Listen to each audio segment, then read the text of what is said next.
This video is sponsored by Apache Pine that makes super cool knives, wallets, watches, and other outside gear. Every purchase helps plant trees and end poverty. Subscribe to this channel to receive 50% off your next order. A link is in the description of this video. So today we're out here at the family farm and I'm going to share with you our erosion management plan and the steps we took to develop it. An erosion management plan is a good step towards maintaining balance between wildlife and agriculture, and is something that all farmers should think about implementing. Something to consider in this video is that this plan will more than likely not work for your particular situation, but through these steps you will be able to develop the erosion management plan that best works for you.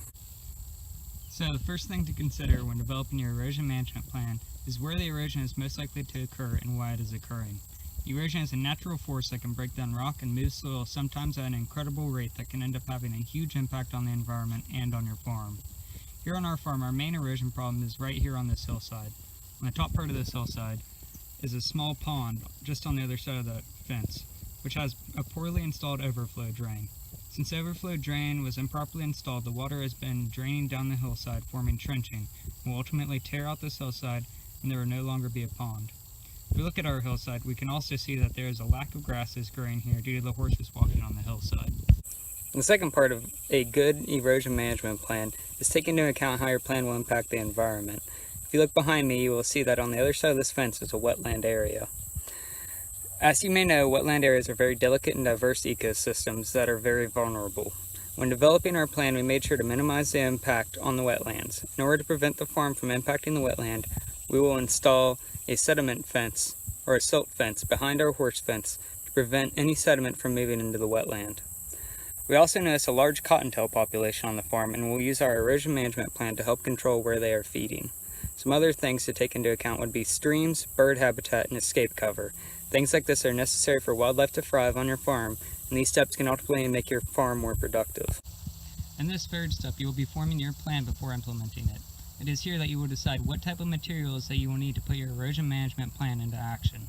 So as far as our plan goes, the first thing we will need to do is replace the overflow drainage by moving it to the lowest point of the pond wall, which happens to be right here in the middle of the hill.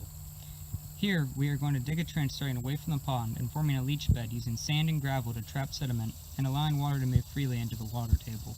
We will be using 6-inch solid Schedule 40 piping to move the overflow down the hill and into the flat part of the field. Here we will transition into 6-inch solid drainage pipe, allowing the overflow to seep through the leach bed and into the water table where it belongs. Once we get our new overflow drain in, we will remove the old overflow drain and place fill dirt where any erosion has occurred, such as in this trenching.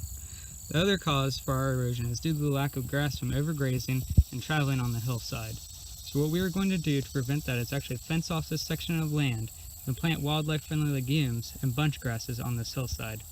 These grasses and legumes, which are recommended by our local NRCS officer, will help hold the hillside together, slow moving water down, and attract wildlife to the area.